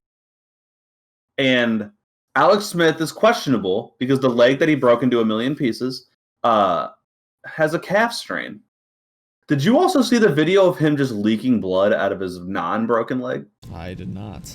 It was a pretty weird video. The man had enough blood that covered his entire shoe, which was white, and it covered his entire ankle. The dude was just leaking blood out of his calf. It was actually really weird, the amount of blood that you were seeing through his pants socks and his tape. Oh, it was nuts. But he's questionable, so this is going to be a big decision for me because if I knew Alex Smith was playing, I'm going to keep backing my boys, but I don't know Alex Smith is playing, and Dwayne Haskins got all the first-team reps today. So before I answer, who do you think? Oh, you're trying to see if I got any insider knowledges, huh? No, I gave you a lot of information, okay? I clearly got some insider knowledge. I already knew what I was going here. I know. I am going Seattle in this game. Seattle's, I think that they got a good offense. I don't know that Washington's still without Gibson. So I do want to add, Washington won last week, didn't they? Yes. Which was impressive, which was very impressive because Gibson didn't play and Terry McLaurin did absolutely nothing. And they won 2 weeks ago against an undefeated team when both of those things pretty much seemed to happen. So, Gibson basically didn't play because he got hurt very early, and Terry McLaurin did next to nothing. So my question here is Seattle's defense so bad that when Dwayne Haskins plays, is he going to be trying to challenge the defense and then make mistakes and then lose the game? I'm going Seattle. Yeah, the question is can Washington score 21 points and win this football game? Because Seattle's going to score 17 or 20. Well, we're going to need a decision. Do you want this to be one of your dividing games? You need Washington to make the playoffs. You've made the statement that they're going to make the playoffs in their division. They don't need to win this game to make the playoffs because the Giants are probably going to lose. It would help. Well, of course it would help. Any win helps. This hurts. This is so painful. This is probably my hardest one of the week. The hardest one of the week. What'd you say? Now tell me I'm scum. I'm gonna go with against my gut here, and I'm gonna go with the team that I've been backing. Even though I have full faith in Seattle, I'm gonna go with the Washington football team, just because they've had my back for so long that I'm gonna go with them, even when I don't really believe in them. They've had my back. I'm gonna go with them. All right, fair enough. San Francisco. I actually have no faith that they're gonna win the game, but I'm just gonna be different. I've been there. I've done that. San Francisco at Dallas. Dallas. San Francisco. I agree. Ayuk is gonna go off. I pick against Dallas every time. Yeah, same. Except last week Yeah. when they played the Bengals. This is a tough one. Jacksonville at Baltimore. Kidding, Baltimore. Baltimore. All right. To be fair, Jacksonville plays pretty much every game close. They just lose them all. Yeah. Houston at Indy. I'm assuming Indy. That's where I'm going. Yeah, I'm going Indy because once again, it's one of those teams just that has to better win. Football team. What? In general, just a better football team too. They're a better football team, and they have to win. So. Okay, so this one could go either way. Chicago at Minnesota. Okay. This could go either way. Yep, it could go either way. I think I'm gonna support my Minnesota Vikings again. I will jump back on the Minnesota wagon. I did have to hop off because I just knew they couldn't beat Buccaneers. Tampa Brady. But I'm going. Mitch Trubisky played incredibly well last week, and the Minnesota Vikings want to slit the throat of their kicker. You know, it's okay when you miss 3 kicks once. The team, and it kind of costs the game. Their team's still gonna have your back. But when you do it in back-to-back weeks, didn't cost them the game 1 week, but whatever. We do it in back-to-back weeks and just ruin your life. Actually, they have lost 2 games in a row, haven't they? I don't know. I'm not a freaking scorekeeper. Bears. Whoa, you were all over I'm never taking the Bears, and you took them. Well, no, didn't I take them last week too? I don't think so. Oh, no, I didn't take them, but I had a feeling they were going to win because I went with my Lions. Yeah. Wait, not Lions, whoever they played. You're afraid of. I'm just going to do it just because I'm going to go against that you think the Vikings. That I really don't have any faith in either team here, but I'm just going to go against the use of the Vikings. They're going to be the comeback team of the year, and then they're going to end up 6-10, and I guess you call that a comeback still, but I'm going to go Bears. Mitch Trubisky. What? They were like 1-5, so yeah. And I even said that I didn't think they'd make the playoffs. I just said that I thought they were a lot better than they 1-5. Yeah, and then I said the Bears were a lot worse. So this is going to be a battle of who's whatever. I'm going to go with Mitch Trubisky, UNC. All right, Detroit at Tennessee. I just feel like I'm making terrible picks this week, but I'm going to go Tennessee. That's not a terrible pick. But you're the only 10 I see. I'm also taking it as well. Tennessee. Yeah. I just think I'm making week, and I'm just going to lose it. So you're going to take the Jets then? Jets versus Rams. No. I'm a big believer in Sean McVay. I tried to convince you.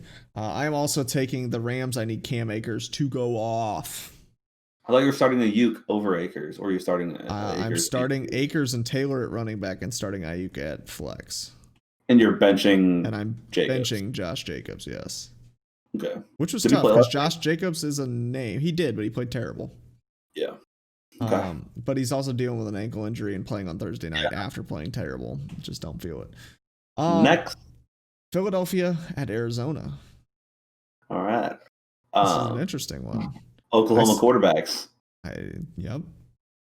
I know you don't know that, but Kyler Murray and Jalen Hurts both graduated from Oklahoma. I don't know if they graduated, but they both stopped playing football and went to college and went to the NFL out of Oklahoma. I don't know. They're both playing for their lives. They're in Arizona. Jalen Hurts played okay. Played solid if you count his rushing. I don't know. I don't know how good Arizona is. What do you think? I'm going to take the Eagles. I think that what Jalen Hurts did against the New Orleans Saints defense, he can do it even more against Arizona's defense. So I'm all for it. I've been on the Arizona downrank train, so I'm just going to agree with you here. I'm going to go with the Eagles, actually, just because I've been Arizona's kind of overrated game. So probably the game of the week. KC at New Orleans. Probably, yes. Probably either that or the Pittsburgh-Cincinnati game. One of the exactly. Kansas City at New Orleans. This is an interesting one. I think New Orleans is pissed because they got beat by Jalen Hurts, but Kansas City still can't. And guess what I did? I was a believer in the Saints. That's what happened. And they screwed me. So you're taking. So guess what? I'm going Chiefs. Fuck the Saints. Well, there's rumors that Drew Brees is activated, maybe-ish. Yeah, but then did you also hear Sean Payton said he's also an incredible ways away? Yeah, and they have 3 weeks to put him on the active roster for him to be eligible for the postseason. Regardless, a Drew Brees fresh off IR or I already Patrick Mahomes fresh off 3-6. I just don't think that either one of them is going to hang with Patrick Mahomes, even with a good defense of the Saints. I think the KC's defense is good enough to stop the Saints offense as it is right now. And I think that KC just fires, dude. They just fire. I also don't think that Kansas City's Patrick Mahomes throwing 3 picks and losing a fumble. I have a good feeling he's not going to turn the ball over this week at all. If not, he might not turn the ball over for the rest of the season after 4 turnovers on their way to a second Super Bowl, but whatever. Cleveland at Giants. Cleveland just got done playing a phenomenal game only to lose. Cleveland. Terrible defense in Cleveland, maybe? Cleveland. But I will also go Cleveland. You can't get your quarterback sacked 5 times by one player and give me any confidence that your defense can hang. And now you got to play. And now you gave up 5 sacks to one guy who no one even knows the name of, and now you got to play Myles Garrett. So yeah, and in general, what Cleveland just did to Baltimore's defense. I mean, I know that they're stretched thin, but Baltimore offense at least held on to the ball. The Giants are just going to keep giving it back to the Cleveland offense. So. Yeah, it's like Daniel Jones, like he's a fumble machine, and right. I and he's hurt. No faith in that one. I have faith in him really not throwing that many picks. He actually doesn't throw that many picks, I don't believe, but he fumbles. He fumbles at an NFL record pace. So. And he trips. He did trip on what would have been a 90-yard touchdown run by the fastest quarterback run in years. Right. Last matchup, Pittsburgh at Cincinnati. I'm sure we're both going Pittsburgh here. Off 2 fresh losses. If they lose to Cincinnati, they shouldn't even let them in the postseason. I tend to agree with you on that one. A Joe Burrow-less Cincinnati Bengals is a team that's going to go. I wish the Jets and Bengals. A little side note that I did say that Buffalo would win by at least 10, and I was correct last week. Just want that to be known. Who'd they play? When Buffalo played Pittsburgh, I said they would. Oh, I think I agreed with that. I think you told me it would be a close game, and I said they're going to win by 10. I don't know, but regardless, I'm a big believer in the Bills because I've been a big believer in Josh Allen. So, and now the Bills are living life. They win this game. Do they clinch their division? I guess so. Yeah. Even if the Miami Dolphins win, they got a 2-game lead on the Dolphins, but it goes by divisional record, right? Last game, Lamar Jackson was clinching for a while, and then he got to relieve himself. Yeah.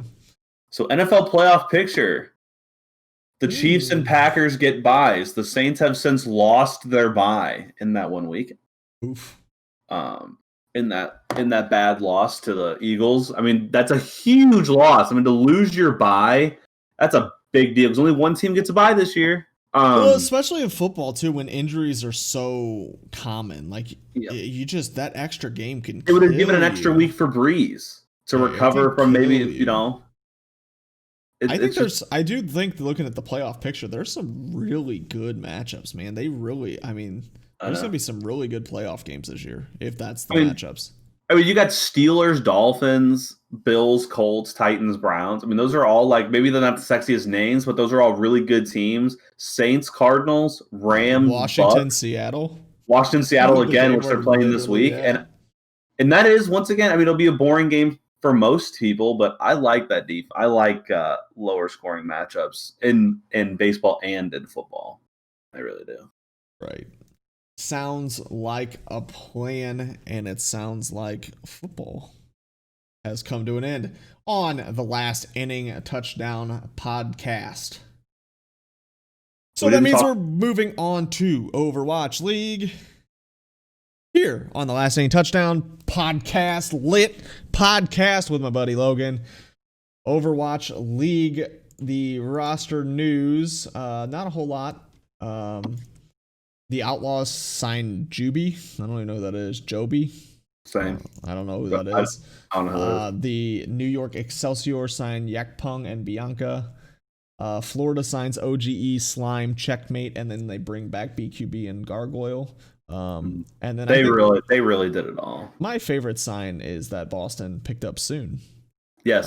Soon is just he is like, I feel like he's underrated. I feel like Soon is just like, he has always been like a top tier DPS, just not on great teams, and people just like they just don't give him enough credit, man. That dude can play with the best of them. Now? What is he doing right now? It's on Boston. Lol. Oh yeah, well he gets to play at least. I mean, you got to Yeah, give he's him gonna be the that. star But player on a team that wins no games. Let's that's all go. right. He could do it. I like it though. I think that he's a good leadership. I think he's a good player. I would have hate to see him leave the league. So I'm glad to see somebody picked him up. The stuff that happened in Overwatch League-ish, they had the Winter Ball. So for those of you who's not familiar what the Winter Ball is, basically it's a tournament of basically random game modes. They play all kinds of crazy stuff. They were playing, when I checked, they were playing Tiny Overwatch, where everybody's little bitty, and every time as you do damage, you get bigger based on how much damage you do. Yep. And then I also saw them playing a little VIP or President, if you were ever big into like Halo custom games back into the day. Or, I mean, I know Overwatch has a lot of custom games, so basically you got one VIP that you're trying to get to the objective. And in Overwatch, it was one person playing Widow trying to snipe that President, and they were trying to get to an objective. They played like Infection. They played an Infection game mode, sort of, where different players were a hero, and if you killed someone, they became your hero, and then whatever hero was last standing, you got more points based on how many people you infected. It was kind of fun though. I thought it was interesting to see. It's just cool to watch these players like kind of have fun with the game again. Like, when they've spent so much time grinding and living this weird COVID Overwatch League lifestyle, like now they get to kind of just play for fun, like let loose, like play with some people they didn't normally play with. It was just kind of cool. It was kind of fun to watch. The announcers were having a great time. I don't know how much you checked in on that, but the little bit that I watched of it, I mean, the announcers were just having a blast. I mean, they were cracking up. They were coming up with all kinds of crazy, some crazy metas that they thought there might be in a tiny Overwatch League if they played tiny Overwatch League all year long. Like, it was kind of fun. It was just interesting to watch everybody kind of more laid back. Yeah. And I think that's something Overwatch has always done well, is like, that ability to kind of make it more fun to watch. I didn't watch any of this, but I watched the All-Stars. Right. It's kind of like that. Yeah, which is similar, where they played a lot of Tiny Overwatch. And Tiny Overwatch is crazy because, like, it's hilarious because you become big, so you become easier to hit, I guess, for damage, but like the abilities change size. So like Wrecking Ball's like hook, or not hook, his where to swing, I don't know what it's called. It only goes like when you're playing Tiny Overwatch, it goes an incredibly short distance. The one that I thought was funny was like the Diva Bomb. Hook the Diva Bombs. It's just like so little, and it just like it doesn't go anywhere. That one. Yep, and then it's hilarious. And then you rip out Torbjorn, and his turret is normal size. Oh, really? That's interesting. I didn't see that. It's hilarious. I watched. Well, there's another. I don't know if it's still like that, but Super did I think my camera's lagging. No, Super did a thing. A testing on the stream after All Stars, just to like show off like the stupid things of Tiny Overwatch and how Winston's bubble's really small and May's ice wall, any character could just jump over it. And then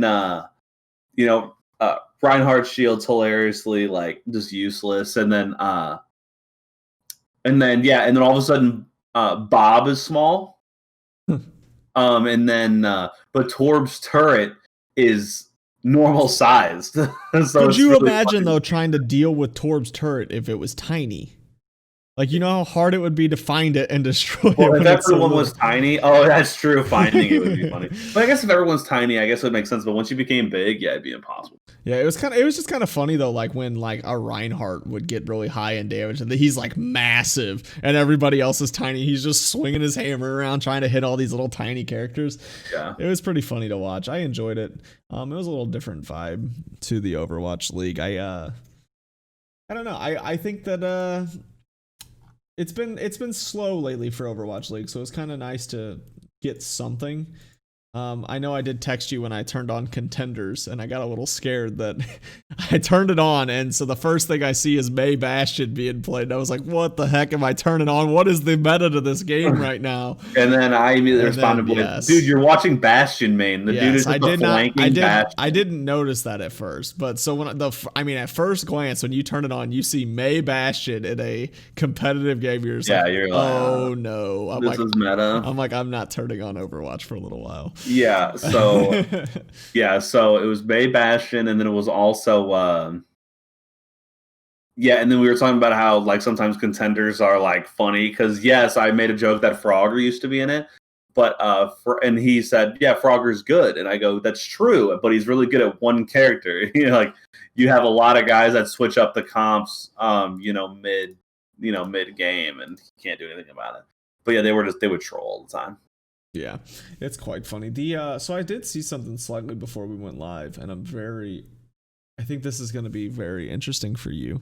I saw a picture of a potential new character come Overwatch League 2. They don't have a name. It is a female character, and she appears to have a mech like D.Va. And we all know that D.Va is your absolute favorite character in the game, probably your most playtime, by far. And you can't get enough D.Va. Well, there's a picture floating around of this new character so I guess a couple pictures of a new map that's coming out in Overwatch 2 were released. And in one of the billboards, there is a girl in a mech type deal with a name in not English. And so people are assuming that this might be a new character in Overwatch 2.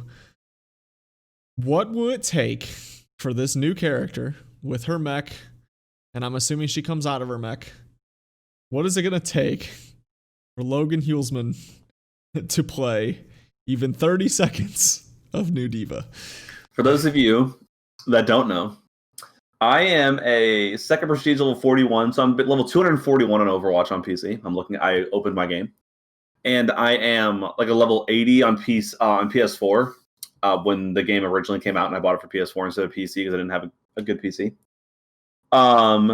And on PS4, I have like 20 minutes of playtime. Oh, that hurts. And on PC, I have 0. So I have like 300 plus levels of like 20 minutes of D.Va playtime. And I don't know why I hate D.Va so much. He does. I absolutely despise D.Va because of I guess me being in bad positions and getting killed by her D.Va bomb when I'm being outpositioned.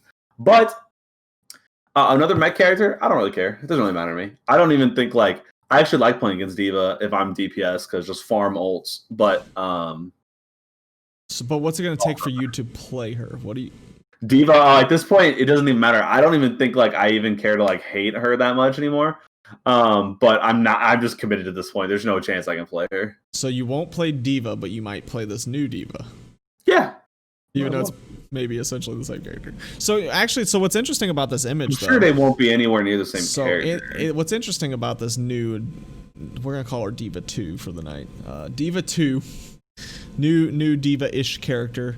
In the bottom left-hand corner of the picture, I assume it was so that basically the full story. So this mech, MEKKA, mecha, or whatever, that's like the name of what they do in Overwatch lore or whatever. So this new person with their mech shows up on a billboard in a new map for Overwatch 2. And then somebody compared that to concept art from before Overwatch came out, and they found the character there as well. So that's why they're thinking this character will be in Overwatch 2. That she shows up in this new in an image on the new map, and they've also found her in concept art from before. So on this concept art, they have her listed as weapon pistol. So part of me thinks that they're thinking when she comes out of her mech, pistol is her weapon. That's kind of what my brain thinks because of D.Va. I don't know if you'd make a big mech character with a pistol. I don't know. That would seem kind of weird. Repetitive. But in the bottom corner, it says, I believe it says support mech and offense mech. It has both listed. So it says support and offense. Was this thing not a Scavalier? What's that Pokemon that's got both? The shield. Huh? There's a Pokemon that's got a defensive and an offensive. Oh, I smell you. So I just think that's interesting. I was kind of curious. So I was reading some of the comments, and so of course some people are saying Brig question mark. They instantly, because of support that, you know, does a lot of damage, so they're automatically trolling and saying that she's going to be the new Brig. And then some people also suggested this idea that maybe the new character, you have to lock in what you, when you pick this character, you lock in, do you want to play as an offensive mech or a support mech before the game? So like you gotta pick which mech you want your character to use before you lock in as the character. I thought this was an interesting idea. But then I also saw a comment that I kind of agree with, and someone else commented on it and said, why not just make two characters? If you're going to make an offensive mech and a support mech, why not just make two characters? Which I don't disagree. I think it's kind of weird to allow you to flex like that. Like that's kind of, I could see that being trouble for a game that already struggles with some supports doing too much damage in some people's eyes. But I don't know. What are your thoughts on this idea of this new Diva 2 character? Dude, I don't know. I don't know anything about character design. I don't really. There's really nothing to really go off of until. So it's all the speculation. I don't really know what I would want in the game. I don't really know what I would take out of the game. I mean, I would take certain characters out, but like, it's just, I just don't really know until I play it. I just don't. I'm that designer. I don't understand this game as much as, you know, anyone who plays it seriously. I don't understand this game as much as them. I enjoy it. I really enjoy watching the Overwatch League and plan on watching a ton of it. But I have no idea how to design a hero or understand what it is. I think it's kind of weird that, look, would you change that upon death? If you're going to be a support or would you change it upon the map starting? Because if you change it upon the map starting, that seems like a little weird. And then I feel like both characters could be either completely OP or completely worthless. So I feel it. You know, it also makes me wonder too. Did my support mech queue as a support, and then all of a sudden they're like, oh, I'm choosing attack mech, like. You know, but I mean, that's really with any character though. Like I guess that's true. You're choosing attack, so you could have a third DPS that may do some passive healing or something. But yeah, I don't know. I don't know. It's interesting though. I think that and there's a lot of pictures that are floating around of basically all of the people that are in Mecha, and I realize it's only 1K now. It's MEKA Mecha, the little group that Diva is a part of in the lore that fights bad guys, I guess. And there's a bunch of pictures going around of the different characters that are involved in that, and so people are speculating all over the place. But I don't know. I don't understand the hate for Brig so much, and I guess I'm not good enough to understand it. Maybe that's the problem, is that I just don't play. Because sometimes Brig is impossible to kill. Well, I feel like sometimes everyone's impossible to kill. I feel like under the right situation, there's a lot of characters that are impossible for me to kill. That's true. I mean, there's a lot of times I'm sitting there shooting at Roadhog, and I feel like I'll never kill him because he's just going to take a breather every single time I get him low, and then I'm never going to kill him. You know, I just want to play Overwatch, so. Right? I mean, I don't know. I just thought it was interesting that there's this possibility of a new character. There's images out of a new map that looks pretty cool. I mean, I think Blizzard does a really good job of map design as far as all the details and the quality. Like, everything just comes across really fancy. Maybe it doesn't play always the best, but I think that's how any video game is. Some maps just don't play. But I think Overwatch is the best. Like, there's like the quality, I think there's like every modes detail. So I think there's like modes I hate, but I don't think there's that many maps that I just go, oh, I mean, there's only one. Horizon Lunar Colony is the one that I hate. Yeah. But I mean, I also think about, like, what other game, like, when you're in this screen waiting to load in, can you play the arcade games that are in the little room you're trapped in? You know, like there's so much detail that they've added to this game that's, like, unnecessary. Like, you didn't need to add that stuff, but they did, and it adds just, like, that cool little extra bit to the game. You know, like the fact that you can actually play the piano on a map in Overwatch, like, just like crazy stuff like that. I think that's cool that those little details that they add when they didn't need to. And then people are so talented they can actually play them. Right. And then they stream it and people actually watch it. Crazy. Is that a thing? It is, yeah. There's like one guy who's really, really good. I know that Defrayan was in the lobby with him one time. It's pretty cool. The farmer? Yes. I know. That cracks me up. Yeah, I don't know. I think the other thing that's interesting, I don't know. I find myself just wanting the season to start though. Like, you know, It's awesome. like Is there like a start date? It's not till after BlizzCon, which is in like February. So that's where it's tough. Is like Overwatch League. There's not much going on right now. I am like, the more I enjoy the new COD, I am getting a little bit excited to possibly watch some Pro COD this year too. I might get into it. We'll see. I don't know. I don't have all the millions of hours in the world, but you never know. Maybe I can get into that as well. Maybe get 2 esports in my life. We'll see. But Overwatch League has always been, to me, it's just the most exciting esport to watch. Like, I don't know. There's something about the way Overwatch plays that I just think is so much fun to watch. Yeah.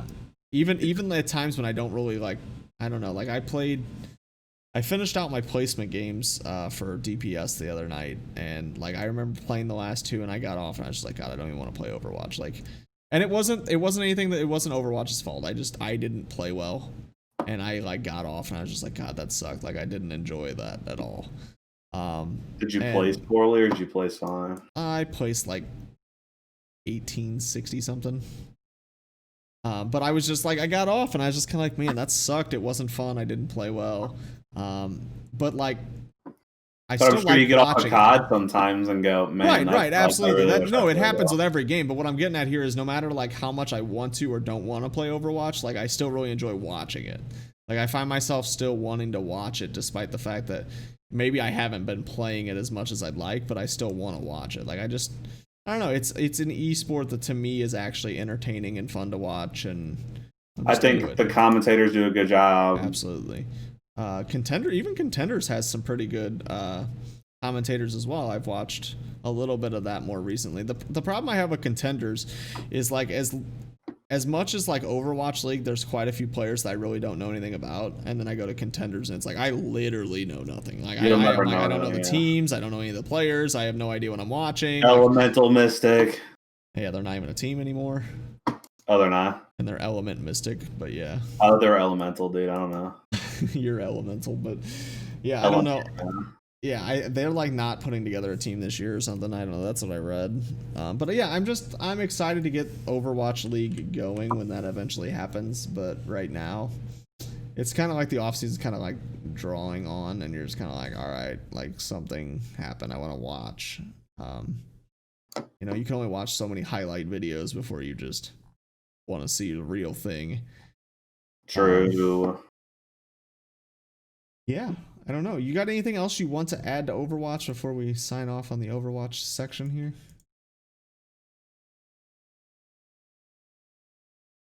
No. I want to play more. But I don't want to play by myself.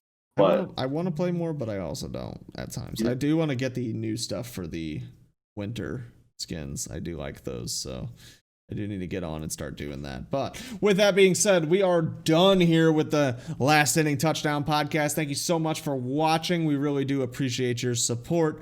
Make sure you hit that sub button. Make sure you follow us on Spotify. Make sure you get all your latest podcast information through us, whether it be MLB, NFL, or Overwatch League. We are top tier when it comes to getting information. We are definitely not just pulling information from the internet.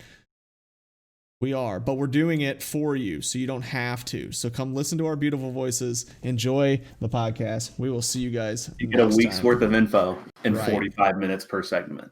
Right. It's like for 3 easy payments of 45 minutes, you can learn all this stuff. So we're out of here.